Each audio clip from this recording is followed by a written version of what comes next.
Hii ni kwa vijana ambao mnataka kuoa. Hii imetoka kwenye kikao cha wanaume. Be careful. Mambo ambayo ni muhimu mwanaume usifanye. Sawa Wakati unatengeneza mahusiano na binti, unaona tayari kwamba yule binti yule anaona kama wife material hivi. Piga zako hesabu zako zote, umeona mtoto yuko vizuri. Ni kweli utatengeneza mazingira angalau na wewe uonekane kwamba ndio uko vizuri, una uwezo wa kulea familia. Utafanya mambo zako zote, utafanya nini fresh, haina shida. Lakini sasa mwisho wa safari, wakati mnaendelea na safari yenu, sasa hapo unaanza kustart, umetengeneza mawasiliano naye vizuri, mmeshaanza, lakini sasa unaanza kuona kwamba mbona kama nafanyika kama kamtaji hivi. Yaani unajua mnapokuwa kwenye mahusiano, kupeana zawadi ni kitu cha kawaida kabisa. Yaani kupeana pesa ni kitu cha kawaida. Lakini sasa angalia, yani katika kumpa kwake pesa, sometimes una test tu. Jifanye wakati mpo sasa kwenye mahusiano, sasa unapima zako sasa vile vigezo vyako, unaangalia huyu ana nani?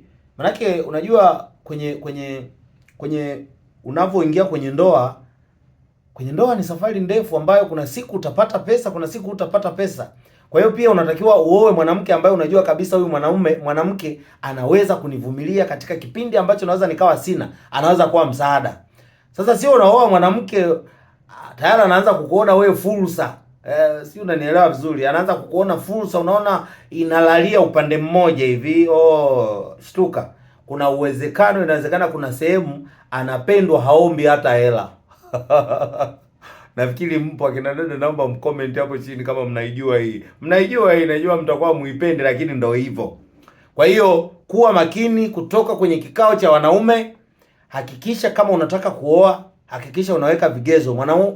Mwanamke ambaye ana sifa za kuolewa ni mwanamke pia mvumilivu, ambaye anaweza akakubaliana na hali zozote zile. Kwenye maisha kuna mambo mengi. Kuna siku biashara itakubali, kuna siku biashara itagoma. Sasa hivi vitu vyote unatakiwa ukubaliane navyo. Unatakiwa upate mtu ambaye ana uwezo wa kustahimili hizi hali zote.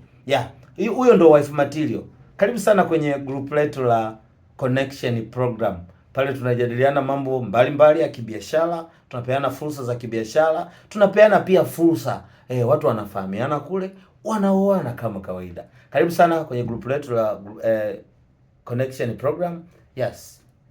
Tujadili mambo mbalimbali pale. Kama kuna kitu kingine unafahamu, hebu piga comment hapo chini, alafu mjadala utaendelea.